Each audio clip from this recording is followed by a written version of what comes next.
Hello. Eric, hi, how are you? Doing great. And yourself? Yeah, great. I mean, look at the scenery. Welcome to the desert island. Seems like you might be on the other side of my island here. Yeah, I mean, this is us together, a meeting of minds on the desert island. It's great to have you here. How are you keeping? Are you well? Yeah, everything's doing good. Can't complain. Excellent, excellent. Well, Eric, fabulous to have you here. I'm hoping that you've managed to pack some watches that you might be able to share with us. I'm just going to have a little drink of my secret recipe coconut cocktail. Nice American bourbon over here. Tell me about that. What is it? This is George T. Stagg, which is like a cult American bourbon, small production, really tasty stuff. Nice. So we've got our drinks, the sun's out, we're sitting on our sandy beach. So let's talk about watches. So what's the first one that you're going to share with us, Eric? The first one I'll share with you guys is the Ap Ceramic Perpetual. Came out a couple years ago. Really great watch. One of my favorites to wear. I figured I'd bring this because when you're stuck on a desert island and you don't know when you're going to leave, you need to be able to keep track of time, right? Yeah, definitely. Now I'm going to share a picture of this for people who are watching. That's a really cool watch, isn't it? Yeah. I actually meant keep track of the days. So, you need to have like an automatic perpetual calendar. This watch has been really robust. I've worn it constantly on and off for the last couple years since it came out, and it's just a really great all-around piece. How big is it?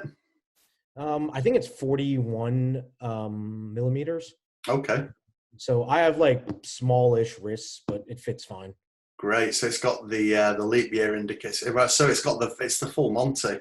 Yeah. It's got everything, days of the week. The way that AP designs their perpetual calendar mechanisms. It has the week of the year indicator on the edge, and then all the other bells and whistles. So wow, that's a great one. So let's talk about ownership of these watches then, because it's always been something that I've thought about in terms of maintenance of keeping that watch kind of current. And so what do you do? Do you have it on a winder, or do you just kind of set the time and just deal with it? How do you manage that? I mean, I'd like to say that I keep it on a winder all the time, but the truth is I don't. Yeah. And, the OCD in me doesn't allow me to wear the watch unless everything is set perfectly. When I pull it out, I got to play around a little bit, before I kind of set and ready. Thankfully, the AP mechanism is pretty easy. So rough estimate, you take it out of the safe, you put it on. How long does it, before you put it on, how long roughly does it take you to set that watch? I mean, depending on how long. I'm putting you on the spot here, yeah. Depending on how long it's been since I last wore it, I guess. But, the most it takes is like a few minutes. Oh, right, okay. Again, a question that intrigues me just thinking about this and looking at it. Where do you go to get the moon phase information? Where does one acquire that knowledge? I actually always have the Houdinki app on my iPhone, and it has like a handy dandy time page, and then all the features of the leap year. How to set it. So yeah, okay. Right, so that's very, very thoughtful of you to bring that. So we're really going to know, what day. It'll save us having to scratch bar gates in the tree bark. Cool. Okay. That Tom Hanks movie really taught me a lot about living on an island by myself. So. Yeah, well, and that's great. I feel like I've got a bit of Tom Hanks going on here. I need to. Yeah, prior to coming to the island, I just shaved a little bit and shaved my head too. Whoa, that's a serious haircut. Yeah, getting ready for the hunker down for the long haul here. So. Yeah, wow. Well, who knows how long it'll be by the time we get rescued. Never know. Yeah, cool. Okay, so watch number 1 down. Let's move on to number 2. Okay. So on the same kind of basis of utility, I brought with me a 6241 Paul Newman Daytona. Figured Fabulous. I had to bring something Rolex. Yeah. Contrary to what people think, even though these are pump pushers, they're kind of waterproof. I wouldn't go deep sea diving with it, but you can go into the water or swim with them. Mhm. And it's nice to have a chronograph to be able to time things for whatever, whether you're cooking something or Yeah.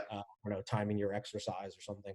Yeah, and an exotic dial on an exotic island is the perfect setup, isn't it? I'm going to just share a picture of that because that really is a very beautiful looking watch. Yeah.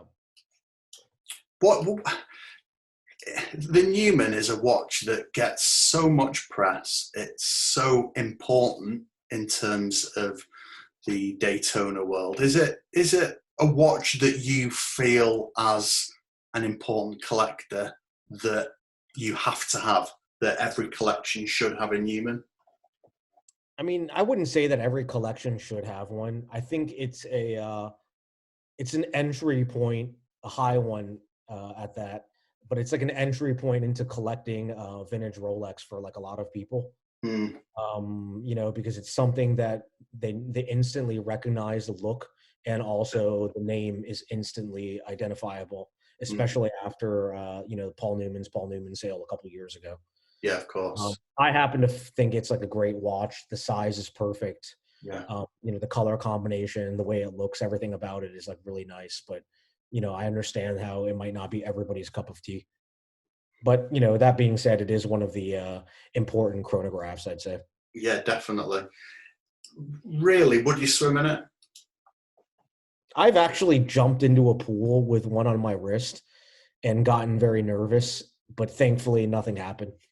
Was that an absent-minded moment where you were about to dive in and Absent-minded, too many margaritas, all that stuff. Yeah, welcome to the island. But, so it wasn't a choice, because we see, don't we, on Instagram all the time, people kind of pushing watches to the limits. There was that famous video of the guy that threw, what did he throw? You'll remember this. He threw something over the side of the boat and then. I remember Tom Bolt did a couple videos and he threw like an RM into the water or some other things. Yeah, was it Tom who couldn't? It like took him an hour to find it. He couldn't find it when he dived in after it. Was that? No, that I don't remember. But yeah, I mean, sure. I remember seeing other videos of people swimming with pump Daytonas. Yeah. And the truth is that they are waterproof. Yeah. With vintage watches, the thing you really need to watch out for is making sure that the back is sealed properly, the crown is okay, the gaskets are all right. Under ideal circumstances, they're fine. Yeah. But more often than not with vintage watches, like it's not ideal circumstances. You don't know what the condition of the watch is, Yeah, absolutely. Do you think then, when you're getting these watches serviced, you personally, do you replace the parts that need to be replaced in terms of keeping them waterproof? Yeah, I mean, I almost feel that gaskets need to be replaced like almost every time you open a watch, just to be safe. Oh, right. Okay. Gaskets are relatively inexpensive parts. Mm-hmm. And that, and then the other thing that people overlook is the crown. On Rolexes with oyster cases, the crown screws down. Mm-hmm. You can kind of like count how many turns it takes before it screws down. So if you're at like any less than like 1.5, 2 full turns, I wouldn't be jumping into any water with that. What's your optimum turn number? I believe it's supposed to be around 2.5. Oh, right. Okay. Yeah. Right. That's a good advice. I'll be checking that before I head down to the lagoon later on after our chat. Exactly. Great. So, okay. So we've had two complications. We've had the AP Perpetual calendar. We've had the Newman chrono. So what's next? What's next in store for us? Well, I figure being on an island and probably having to swim and forage for food and also go fishing underwater, you need like a proper dive watch. And I think a quintessential dive watch is the 50th anniversary Submariner. Oh, wow. Came out with.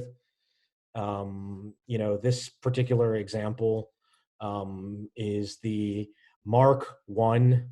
I forget all the attributes, but it's an Yeah. early one. And the bezel insert has turned this kind of like lime green color that's really pretty. Let me share the picture and we can just take a closer look at this and have a chat about it. So this is one of the early ones, isn't it? With the flat four. Flat four, the O in Rolex is a little kind of like oblong, like a early variant of the dial. Mm. Yeah, and it's one that I've had for a long time in my collection, and it's just a really nice daily wearing watch, you know. Yeah. Interestingly, these watches were the first time that those really oversized hour markers were used. And I think Rolex used the term maxi with it, did they? Maxi plots, and then also I think the hands are also like a bit fatter than the normal ones. Yeah, okay. Yeah. It's a very cool watch, isn't it? It's very cool, and I think you know, it's aged very well. Mm. It was on the market for just enough time so that they're not like impossible to get, but you know, they're kind of limited, I guess. Yeah. And it's just like, they're just great. I mean, this is one of the best modern watches to wear as far as I'm concerned. Yeah, definitely. And the your bezels turned an incredible Yeah. color. Yeah, the early ones, I mean, a lot of them, they've faded to this really nice kind of like almost a lime green color. Mm. And I've been really lucky. Not that I'm super, super careful, but I kind of am when I wear this because the bezel doesn't have any scratches on it. And you see a lot of times, unfortunately, because of the color, you can see scratches very easily. Okay. And to me, it just kind of like sucks when there's scratches on the bezel insert. Yeah. And I think also it was one of the last non-ceramic bezel Submariners, wasn't it? It was. It was. It's actually an interesting thing. You'll notice that all of the production ones have no hole cases. And in the original press photos that Rolex sent out, it had a whole case. It had a case with spring bar holes in it. And, you know, over time, a couple examples have popped up on the market. I don't really know that I believe that they're original, but it's just one of those like weird things, you know? Yeah, because I remember that. And it was I remember reading debates about this on VRF and other places where people would then say, no, they definitely existed in the early days with the drilled holes on the lugs. Look, here's the press picture. And it's, you know, it's not the first time in the history of Rolex that we've seen things in catalogues or in the booklets that actually never actually went to production and existed on the market. I personally am not too convinced that they exist, but you know, somebody Yeah. out there will prove me wrong, probably. Yeah, maybe. Be nice to be proven wrong because I don't actually believe I've ever really seen an authentic one. Yeah, with lug holes. Neither have I. Yeah. Okay, that's great. And yeah, it is possibly the modern classic Rolex, sure. isn't I it? mean, it's one that I think even non-collectors at that time, like, you know, either the dealer told them, hey, you should buy this because it's something special, it's cool, or it looks a little bit different. And, you know, you see them like out in the wild. Yeah. I forget where I was, but maybe at some kind of like you know, some kind of like fancy restaurant or something in New York. And I remember seeing a female celebrity just wearing one, you know, and like just dressed like really casually, but the watch really like looks great on a woman as much as it does on a man. Yeah. And phenomenal kind of uplift in value. I mean, it's not the purpose of these chats to talk about the value, but it is a watch that keeps going up and becoming more and more, you know, desirable, and therefore the prices are going up. Yeah, I mean, I think, you know, they're kind of like still affordable. You know, there's a lot of different variations. So if you're not too picky, you know, Yeah. you can pick one up in the low teens. Yeah. Uh, talking about US dollars here. Yeah. And, you know, like if you're really nitpicky and you want like a brand new Mark One or whatever, you know, it'll probably be in the mid high 20s or something like that. But, Yeah. you know, they're relatively affordable for such an interesting watch. Yeah. Yeah. And as you said, cool.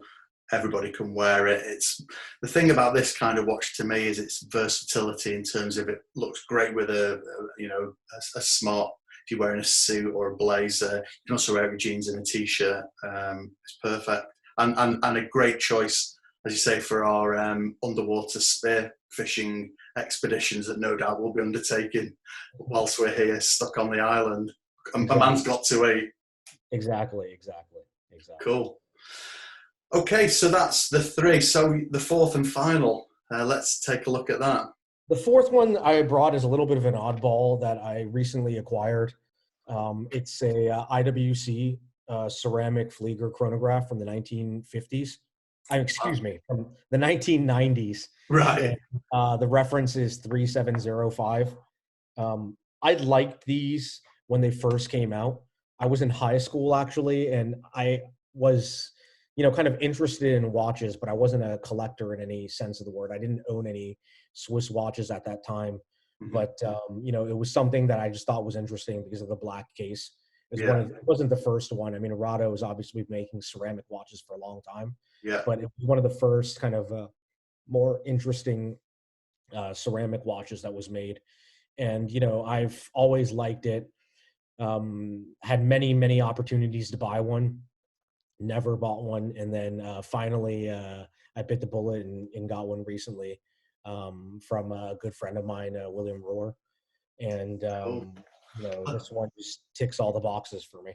Cool. Let's share a picture of it. Yeah, it's got a great look, hasn't it? Yeah. Like this particular one, it has like the luminous on the hands, and then the 12, 3, 6, and 9 have kind of aged to that nice cream color that we like as vintage lovers. Yeah. And the watch just has like a very simple design language, and it just kind of like works, Yeah. The size is not outrageous. It's a pretty modest size. And, IWC over the years, they've created similar watches kind of as an homage to this. They have like these Top Gun ones that are, they're getting bigger, but still retain like a lot of the design language. And I think it's one of the classics from that era. Yeah, I love the white Arabic numerals as well. It's a real kind of military look, hasn't it? Yeah, I mean, I think like, the IWC Mark 11s and those type of things from the old days, like it still retains a lot of that military design language, Yeah, it's very cool. It's a great watch. And so the loom in the hands and the 3, 6, 9, and 12, that's aged, has it, to that color? This is a original non-service dial in our Rolex lexicon there. It's funny, the loom plots on the dial, like when you look at them with a loop, they look like they're really like caked on, like they're very 3D. Yeah. And I've seen a lot of times like the loom can just like break off of these. And, like everything else, when you go and service it, the service parts for the hands and the dial, they're going to be Luminova, which kind of makes it not as special, Yeah, definitely. I mean, I'm not really good with like exact sizes. I would say it's slightly bigger than a Paul Newman. So okay. So like maybe 38 mil. Yeah, the actual case itself is maybe 38 or something like that. Yeah, okay, cool. And again, it's another iconic looking watch, isn't it? It's great. I mean, it's really, I think now we see with watch brands, a lot of times when you run out of ideas, you just go to your greatest hits and keep recycling over and over and over and over again. Yeah. But, this one has been redone or reinterpreted over the years. But, that's a testament to the fact that the original design was so great, Yeah, absolutely. What a great looking watch. Fabulous. I mean, it reminds me a lot too of obviously last year, Revolution / the Rake, they did the bronze IWC, which I have, which is another fantastic one with a very similar design language on the dial. Yeah. And also Hodinkee made that time only version with a coating, but looks very similar to the ceramic one, Yeah, of course. Yeah. It's a great look. I mean, it's interesting because you've chosen two black watches, What's your view on that? Because for a long time it was very cool and very new and fresh, and there was obviously, in our Rolex world, there was a lot of customization going on. Tudor did bring out a couple of Black Bays, the Black Bay Dark and the Black Bay Chrono Dark. What's your view on that? Is it something that's still interesting? Is it something that's still current? I mean, I'd say it's kind of more on like a case by case basis. Yeah. For me, black watches always seem kind of casual to me. Yeah. You know, it's not really like a dressy watch per se. So like these type of watches under normal circumstances would be like summertime short sleeve watches, you know, like a Yeah. nice summer watch. But you know, like it really is like on a case by case basis. Yeah. I too have had/have, you know, some of the customized Rolexes with black cases. And, you know, sometimes I like them. Sometimes I feel like it's a little overdone or something. But, Yeah. you know, it just depends on what mood I'm in, I guess. Yeah, I mean, I've not been quiet about my love of the Tudor Black, the limited edition All Blacks Chrono. And when I wear that watch, it's very, very different to putting Sure. on like a steel watch. Yeah. There's just a feel that, I think you're right. I think it is quite a casual, quite a low key thing to do, isn't it? And to wear. Yeah. And again, perfect for keeping a low profile Yeah. on the island here. Exactly. So we've talked about the drink, we've talked about the 4 watches. You know, it can't all be about watches. You know, a bit of downtime, have a bit of reading. What have you brought along to read? Well, it's funny because when I was like picking out my watches, there was a lot of things that I wanted to bring, but then thinking about the practicality of these watches, like a lot of them were just immediately stricken off my list. And so kind of as a homage to watches that I couldn't bring with me, I brought this lovely book called The Cartiers by Francesca Cartier Brickell. I know a lot of watch people and Cartier lovers have been reading it since it came out around Christmas time. And it's just a really great book with a lot of family anecdotes about the Cartier family and the founding of that dynasty from the, you know, the early days of maybe the late 19th century, early 20th century, you know, all the way to like the golden age in the 20s, 30s, 40s, 50s, 60s, and then to, you know, the company kind of being sold from by the original family members. Cool. And it's a really great read. I mean, the Cartier brand and family name has such a storied, you know, history relating to jewelry, objects, watches, and it's a subject matter that I personally take a lot of interest in. I mean, for me, Cartier's been one of those things that has, over the last couple of years, just become completely like from something that was kind of under the radar, again, something that wasn't particularly huge in the collecting community. It's suddenly become this huge proposition. Now, what I will say is, I'm not just saying it because we're having this chat. I remember you buying these watches and kind of showing me them, and it being quite a big thing for you quite a long time ago. You've been onto this for a while, haven't you? It's easier for me to say that maybe than you, but you were buying these watches a long time ago. Yeah, I mean, I really love the you know, the design that they've come up with, and they're all original. Mm-hmm. With watchmaking, it's kind of interesting because people nowadays, they like to, you know, throw out these kind of terms like in-house calibers, you know, the complications, you know, all these type of things. But to me, like the most important feature of a watch is its design. And, you know, Cartier is timeless. You know, the first model that I fell in love with was the Cintre, which is kind of like the elongated tank, right? Yes, yeah, And, yeah. you know, if you think about it, that model has been around for we'll step back. The Cartier tank has been around for over 100 years at this point. Yeah. And you can take like one of the earliest tanks and put it side by side with, you know, a modern one in the current lineup, and they look more or less like almost identical, you know. And for a design to be relevant over the span of 100+ years is like really remarkable, you know?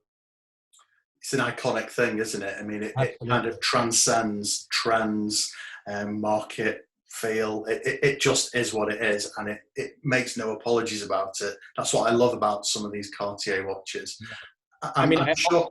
I Sorry. almost feel like if you look at like random, you know, a lot of times now people on the internet, they like posting old photos of celebrities wearing watches and this type of thing. When you go and look, you know, maybe from the 1920s until the 90s, and even now, actually, to some extent, it's like the style icons, the cool cats, whatever. Everybody was wearing a Cartier, you know? Yeah, yeah. It's the crash that fascinated me, and I think that was maybe the first time that I kind of really started looking at these watches with a different set of eyes, maybe because maybe I had seen it, but the first time I really remember actually looking at it and thinking, "Whoa," was when you showed me one, and that is a fascinating watch with a fascinating story, isn't it? Yeah, I mean, the crash is really it's really like a unique, I mean, again, a testament to the design and how strong Cartier was. And Mm. also, you know, the bespoke nature of some of their timepieces. In the 1960s or late 60s, when that watch was designed, it was done in from the at that time, they were all family owned, but Cartier, London, New York, and Paris were kind of their own separate things. So Mm. they all did their own things. London, swinging 60s, it was kind of the most interesting with innovative designs. And from a craftsmanship point of view, they were the most interesting watches to me. Yeah. Um, the watch was designed, you know, there's this story about the name, the crash, somebody dying, an executive of the company dying, their whatever, their oval watch or one of the watches melted into this shape. Really, really fascinating story, but unfortunately, I don't believe that to be true. And it was a result of like, you know, important VIP client wanting something unique. Mm. Now, as the owner of several of these crashes, including, you know, a couple of the early, like the original London ones, I can tell you, like, you know, in this Cartier book, there's a little section about the crash and how after the design was done, they realized that the dial, the hands didn't line up properly how the dial was designed, and it Right. took several trial and errors to like get it done. But I can tell you that it still doesn't line up. I mean, I cannot tell time on the original crash. I'm used to like, you know, my company is obviously called 10 past 10. I'm used to like when I take photographs of watches, I always try to set the hands at 10 past 10, just Yeah. like everybody else does. But on a crash, when you set it to 10 past 10, it looks like 9:10 or something. And it was really funny reading that anecdote in there because I totally get it. I mean, Yeah. it's so stylized that really it's very difficult to tell time on the original one, you know? And for somebody like you, I know you talk about your OCD. That's not pleasant for you to look at, I would imagine. Oh, believe me, the first one that I got, I was certain that the movement was messed up. And I took it to my watchmaker and I said, "Hey, I don't know how you do this, but the hands are not lined up properly. Can you fix it?" And then he had it for like a week and then called me. He's like, "Hey, I don't know what to tell you. Like, it doesn't work." But then I realized that it was because the design of the dial just wasn't perfect, you know? Mm. But again, that's part of that bespoke kind of, you know, nature of these watches. Yeah, Um, it was absolutely. it was really interesting because Cartier London, you know, the way that the English workshops do things, it was a lot more labor intensive. Like they didn't have like a, you know, like a mold to make these things. Like each one was kind of made by hand. So when you put two original crashes side by side, you'll notice that the curvature, some of the angles, they're more or less the same, but there's always slight variations, you know? Like Wow. everything was done by hand. It's really interesting. That is really interesting because that is not something that you would, certainly not something you would see in modern watchmaking with Yeah, kind of quality control and exactly. everything being perfect. So I guess, and Exactly. is there something about that artisanal artisan craftsmanship and uniqueness that is particularly appealing to you? I mean, it is. I mean, I just think like, I have two crashes like London side by side. The deployant clasps are different. Each blade of them, like you cannot, like if you took the pin out and separated a deployant into two pieces, you couldn't just mix or match them. They were all like kind of handmade, Wow. which is from a production point of view, totally ridiculous. But as a collector admiring something, it's like a really interesting thing, Yeah, brilliant. Well, Eric, thank you so much. Thanks for talking us through your watches. Fascinating conversation about your Cartier book, and of course, a great choice of whiskey for you to drink. So, thanks for joining us. I've filleted a couple of tilapia that I thought we could throw on the barbie, and maybe I might try on that Newman if you don't mind. Okay, sounds good. Awesome. Thank you so much. Take care. Bye, Ross.